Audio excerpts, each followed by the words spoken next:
hip montage for all the runners and the sitters and the, well, everybody out there. So let's get started with a standing hip abduction, otherwise known as a side leg raise. So I'm just going to use this little conveniently located object, anything that you can hold a fingertip grip on. I'm going to bend this standing leg, okay? Take the other leg out in front. Now, where should my foot be? Should my toes be flexed? Should my foot be relaxed? Up to you to some extent. I would like to promote in all things in life variety. So you can do a few reps with each type. So I'm going to start with my foot flexed, and I'm going to activate as many muscles as possible with every exercise you do ever. So I'm going to activate the shoulder, activate the tricep a little bit, and really focus on a couple of things here. One is keeping the standing leg softly bent. You don't want to catch yourself with a straightened standing leg, and that is because your TFL, or this little bunchy muscle here, is just going to activate more, which you really don't want. You want to sink weight into the glute, and then we'll start with 10 reps here. 2, drawing the belly button into the spine. Use your hand as sort of a finisher point, but not to do this. Okay, we're not tipping, we're staying upright, we're staying lightweight, if at all. So if I remove this hand, I notice I topple over. Okay, so I just want to keep enough weight in my little fingertips here, okay, to keep me upright.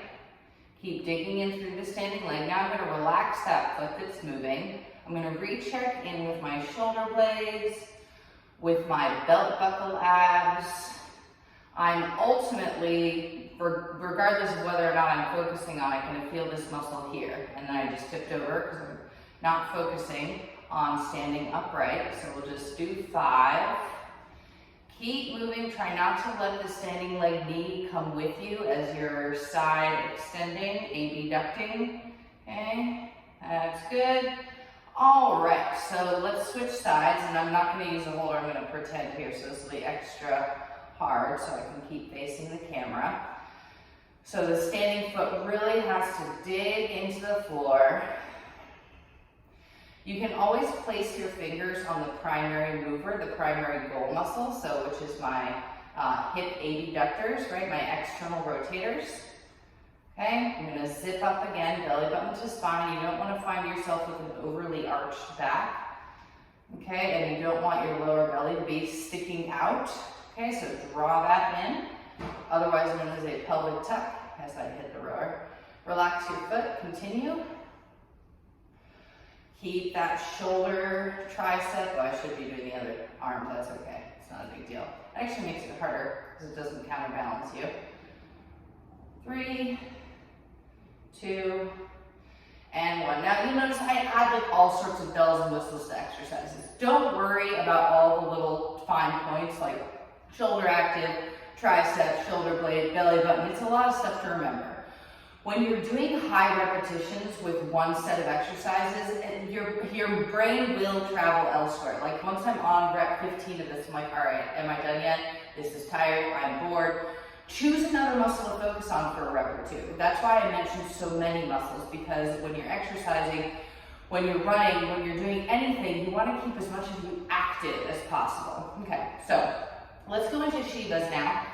If you want to use bricks, if you want to use weight, if you want to give yourself a distance away from the floor, that's fine. I'm going to use nothing at all except for my fingertips, which we call spider grip. Okay, and we're just going to send one leg out into an extension and in to tap the calf or crook of the knee. Think of this as a crunch. Extend, exhale, and crunch. Notice the standing leg, softening, straightening, long through the back of your neck, your cervical spine. You don't want to be overly tucked or overly reaching up. Okay? So neutral neck. Think about kicking a door open behind you and drawing your ribs in. I don't need to state the obvious here, hamstrings and glutes.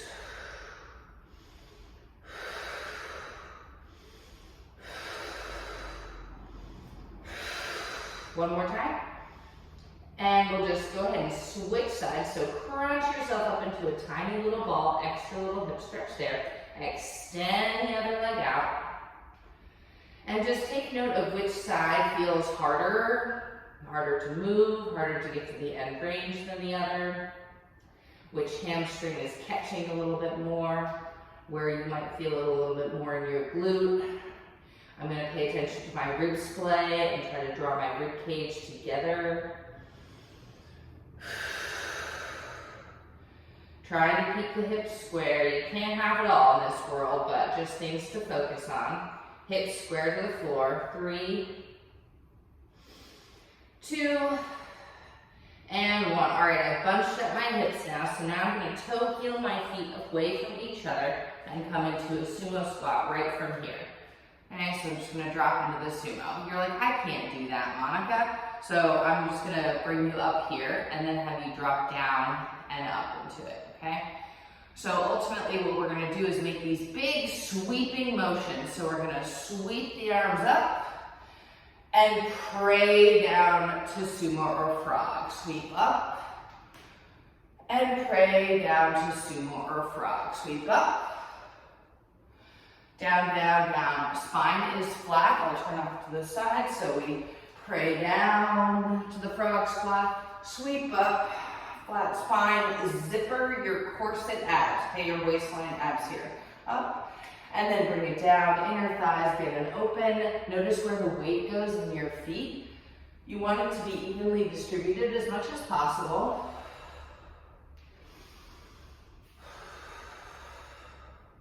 Let's hold this one at the bottom for a second. Press out on the kneecaps. Lean back into your heels a little bit more. And shoot up. And down. Press, press, press. Shoot up. And down. I'm not breathing just to keep me alive. I'm breathing to get oxygen to all those muscles deep inside the hips. You want to get fancy for the last few? Rise up onto the balls of your feet. Rise up. Whee, and down. Rise up, shoot up, and down. Up, and down. Last one, sweep it up. Down, come up halfway. Keep your hands on your hips. Now, you're still going to face to the side because I want you to see the motion here. This is where your hip bowl is right now. Your tailbone's stuck out the back. Your hip bones are down, your belly may be sticking out. So what we're gonna do is a pelvic tuck, classic pelvic tuck. So I'm gonna push my hips forward, press my knees out. So it's little tiny movement, push, knees apart, hips come forwards. Knees apart, hips come forward. So I'll face the front, okay? So you can get as low in your squat if you want to stay higher, that's totally fine. If you want to kind of elevate her down as you go, maybe you'll feel a shake and a shimmy in your abs. You're really doing a lower ab crunch here.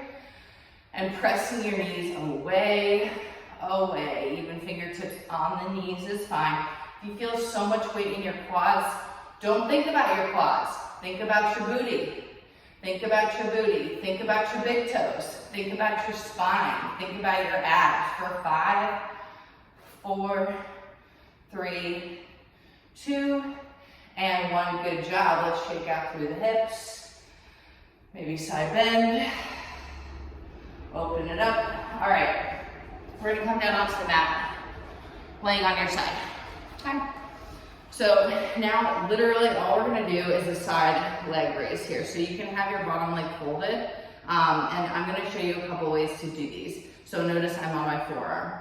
I'm not with my shoulder in my ear like an earring, okay? So if you ever find your shoulder is becoming best friends with your ears, push away. You can also wrap your lower obliques. So you think about, are these active right now? When you're running or walking or moving or seeking a thinner waistline, these obliques are the key to success. So push them away from the floor. That's gonna make this range of motion not big. If you ever see anybody doing this, like, it's better than eating a cheeseburger, I guess. Not that cheeseburgers are bad, but you know what I mean. So, but it's not really doing much of anything. You're moving, good job, but what we want to do is really focus on those tiny little muscles, those stabilizer muscles, those booty shaping muscles, right in the side of your leg. And the bottom leg will try to get into the mix a little bit, so what you can do to offload that is lift your back foot up a little bit, okay, and just continue with those side leg raises. Try to focus as much as you can on the back side of you, the back half of you and the belly button to spine. Okay, you can reach your hand out again, making that shoulder and tricep active. And we're going to continue with the reps. Lay on your side, and you'll notice that you'll be able to feel the back side of you more because you have a little bit more range of motion. And you can place your hand in front of you so that you don't put too much weight in the bottom leg. Really focusing on, notice my foot and ankle, I didn't mention them at all yet because they're really not a part of this. Your hip is moving your leg is not moving your leg. Okay, so you can flex the foot, but you won't really add much to the exercise. Keep your foot and ankle out of it. Okay, just really focus on squeezing together now and then coming up. Squeezing together, coming up. We're boomeranging into the outside of the hip by using the inner thigh squeeze, which is also called antagonist muscle release. Okay. There's also this other fancy word like reciprocal inhibition, but anyway, just squeeze the inner thigh and boomerang up for 3, in 2, and 1. That's good. Now I'm gonna prop you up and bring your moving leg all the way in front of you. Straighten out your bottom leg. Push your forearm against the floor and push your kneecap out. Just waving, just saying hello. Pushing your elbow against the floor. This is kind of like a forced figure 4, right? You can do figure 4 stretches, like where you just fold your ankle over your knee, even if you're sitting in a meeting. Nobody will know you're stretching. Try to keep your chest open. You can add on, lift your top leg up. I'm still not letting my kneecap on the front fold in. Okay, I'm trying to push that kneecap out, getting the outside of the hip stretch, and then just adding on a little bit for those bottom obliques and the bottom adductor for 5, 4, 3, 2, and 1. Let's switch it off. Whee! So I have weights to the side of me because if you are doing 2 sets, like sometimes it can get a little bit boring, or, you know, like, I don't know, you want to just add even more muscles on. So in the case that you do, we're going to keep going. You can bring the weight up and down with you, okay? But not at the expense of the fundamentals, okay? You don't want an earring as a shoulder, okay? So push your shoulder away from your ear. Okay, if you ever find that you're just losing track of the primary goal, which is the outside of the hip, then drop the weight. The weight's just bonus. You don't want to move 2 things at once to pat your head or rub your belly thing. You can just hold the weight up. It just recruits more of those motor neurons. So I'm going to put my weight down. I'm going to lay on my side. And I'm going to continue really focusing on the outside of your glute for 6, 5, 4. Actually, let's add 5 more. 5, 4, 3, 2, and let's add 6 more now with the squeezing of the inner thigh. Squeeze boomerang, squeeze boomerang, squeeze boomerang.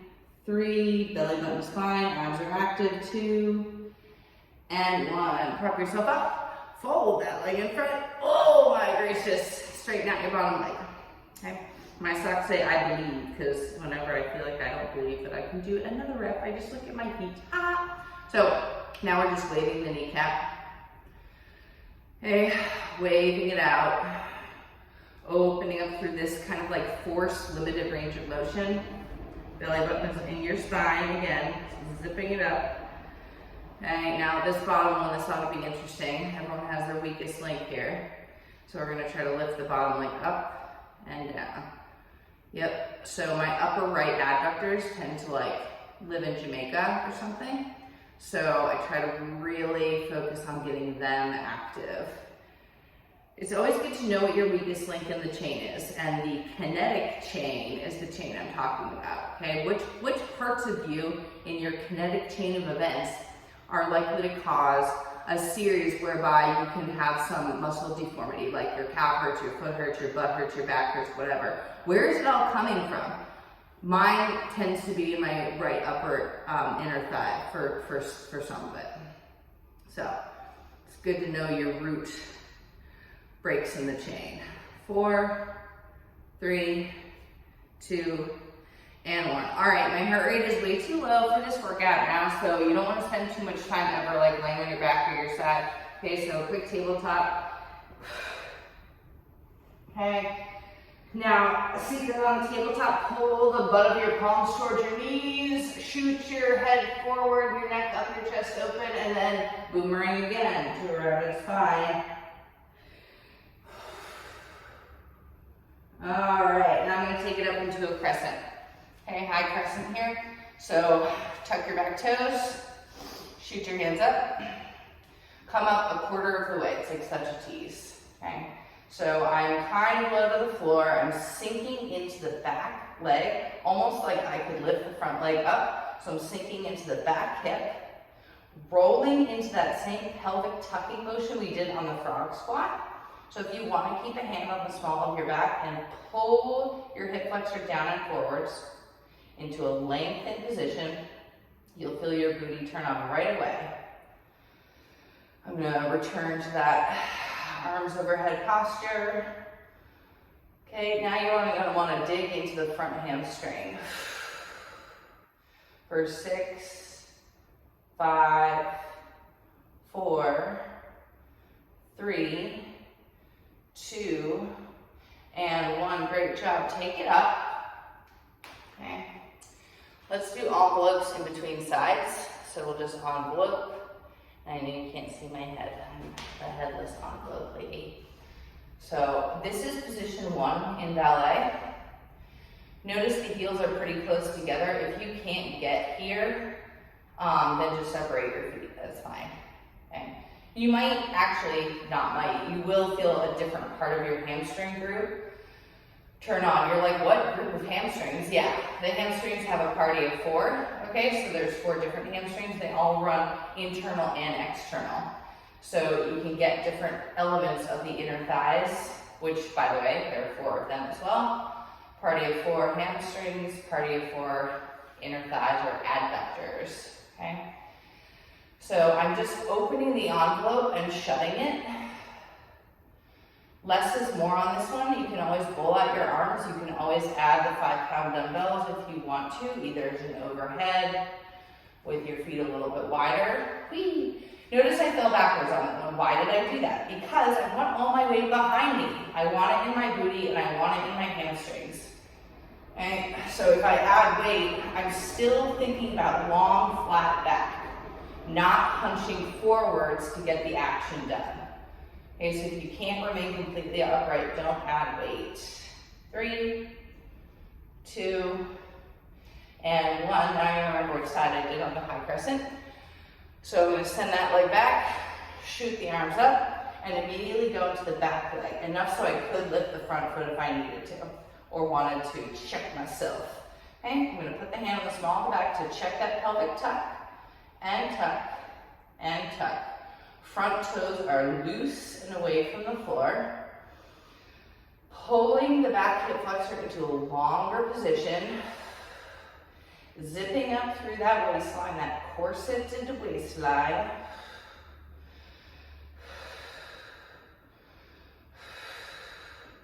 Knees are not moving. Put some emphasis on your brain into the front hamstring now. Front hamstring right where I meet your butt. For 4, 3, 2, and 1. Great job. All right, just a quick forward fold. Okay, standing wide-legged forward fold. You can do this delicious big range stretch, wiggling your hips side to side, toggling your knees side to side, and then toe heel your feet together. Okay, and come on up with a flat spine. Did I say fat spine? Flat spine. And we're gonna come into a side bend now, okay? So on this side bend, I'm still focusing on the outside of my booty. Okay, so as I do my side bend, how much is my other leg able to lift off the floor? I wanna stick it in cement for this particular exercise. Okay, so I'm gonna stick my right foot down into cement, pushing my right heel down into the floor. You'll actually feel the outside of your right glute turn on a little bit more, and your right obliques will get the bonus. Okay, if you really wanna like add a curl, you can. I like to isolate my side bends because it just helps me place the right emphasis on the right syllable, where I'm really digging into that right leg.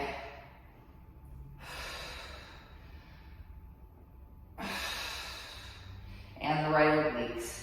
Now notice the right hand is kind of moving like up and down a little bit. You want to keep it in the same plane in space. So you don't want it moving up or down. You want it to stay on top of a flat parallel line away from the floor. Dig into those right obliques like you're pulling the 100-year-old tree root away from the ground with your left hand. Okay, there's moving weight and then there's moving a weight. So I can move the weight, or I can move the weight. Act as if it weighs 5 times as much more. Okay, and again, if you wanted to add on, right, to this, you could just do some curls at the end. I just got a 15 here. Not too much, you know, you can get cute with it and like add a set of single leg squats, or in my case, fall over. Okay, if you want to just add on something at the end here, if your body feels like it wants to move that way. And then we'll go ahead and switch sides. So again, the 2 add-ons here would be a bicep curl, easy add-on, okay, and a single leg squat. Okay, well, we're going to focus on our side bends now, so I'm going to get my hand at the ready, and I'm going to pull up through the left obliques. And I know my left foot like totally wants to move. So I'm gonna stick it down into that cement, like really press it down. Whatever side is your dominant side will feel heavier in the floor all the time. My right side always feels heavier to the floor. You can also notice like if one hip bone is lower or higher than the other, that might impact not only how much weight and how much pressure you're putting into the floor with one side, but how hard you're landing on one side versus the other. So we don't want to land harder on one foot than the other when walking or running, or else, you know, things happen down the line. So symmetry is key. I was just joking just now that if I get 2 shots at once of, you know, any 2 shots that you want to get, if you're into that sort of thing, I would get one in each arm because I want symmetry at all costs. I don't want to like have one arm be completely disabled and then the other arm is doing all the work. That doesn't make any sense. So get one in each. We want to go for ambidexterity, symmetry, musculoskeletal symmetry is number 1. And gravity, of course. 2 more. Hopefully you feel those left obliques doing something by now, and we'll go ahead and relax that. All right, so now we'll just bring it all together with an up down. And so I'm gonna just use 5s here. So we're just gonna squat down, okay? Make sure I have enough space. And we're just gonna do 4 because we're bringing it all together. We use tiny muscle groups, we use isolated muscle groups. I'm not gonna jump, I'm gonna step out, abs in, flat spine, tiny push, hips stay the highest point of view, dig in, come up to standing, side raise. Down, out, hips don't drop, in, drive through, up to stand. Every movement is its own exercise. It's a squat, it's a backwards lunge, it's a tiny push-up, core is on, in, up. How do I get my knees in and my feet in when I'm coming back in? I'm glad you asked. Lower abs, transverse abdominis, belt buckle abs, whatever you want to call them, it's all the same shtick. Your lower abs will save you from most things injury related when it comes to walking and running. All right, it doesn't take much on the up downs to really get your heart rate up a little bit. The last two items we're gonna do before we cap it off for today is belly up core, supine abs, okay, whatever you wanna call it. All we're gonna do here is press the spine against the floor. Just press the spine against the floor. Like you just had a check that you just got for your brand new house, and the wind is blowing at 30 miles an hour, and you cannot lose that check to buy your new house. So you gotta push all the way through your spine. You're stuck to the floor. We're gonna open the chest, squeeze the shoulder blades, and close. I don't care about the closure, I care about the open. Opening up by squeezing your shoulder blades and opening your chest. The close is gonna happen, that's fine. People place way too much emphasis on closing. We wanna focus on the open, open, open. It'll shut, it'll shut, it'll shut. We open, open, squeeze the shoulder blades shut, shut, shut. Open, open, open, no acceleration in either direction. Hey, check in with your check underneath your spine, is it still there? Cool. Now, how much weight are in your heels? How much weight are in your feet? Could you float your feet? I hope so. Could you go on your toes? That's good too. If you can't float your feet without getting your spine off the floor, go on your tiptoes instead. Okay, draw your hip bones towards your bottom ribs. If an anvil were to drop from the sky right now, you would be able to not lose your air. Okay, you would brace against that. Less is more on this one. No one would know how many muscles in our body are actually firing right now. We are completely solid and contracted. Okay, so now I am going to float the feet up, and I'm going to take this into an overhead instead. Now, I'm going to check in with my knees. This is the very last exercise, okay? So I don't want my knees to breach my hip level. You want to keep them just enough so your hips and lower abs are exposed. And when you're train tracking those weights, think about shoulders stretching, ribs stay in, they don't fall out, back stays completely flat. You still got that check for your new house underneath your spine. Push the very, very bottom part where like your butt meets your lower back into the floor. Okay? If your legs are getting tired, shake out your ankles and toes a little bit and force more weight down through that where your butt meets your back. You can kiss your feet together if you want to with that envelope opener. Heels are pressed together. Okay, let's just do 3. You could do like a myriad of different ab exercises. I was gonna say a bazillion, but a myriad sounds nicer. One more time, of ab exercises from here. Right, if you had time and inclination and you wanted to get a set of crunches, you could do here to cap it off, you know, you could do here for a little punch out, like Pilates style. Okay, you could do here, leg lowering. You don't have to have the weights, obviously, right? You can just do this guy. Why do I have my hands underneath my legs? I'm glad you asked. To crunch up higher, of course. Okay, so if I'm down here, my hands are here. This is my diagnostic. How high am I crunching? Am I actually doing a full-on crunch? Crunches are hard if you have a tight back. So, which I do. So, the higher I crunch, the more I know my abs are working more and my back is working less. Okay, that is quite enough for today. Rewind, do it again. We got it in under 30 minutes. We rock. High five. Enjoy your next run. Bye.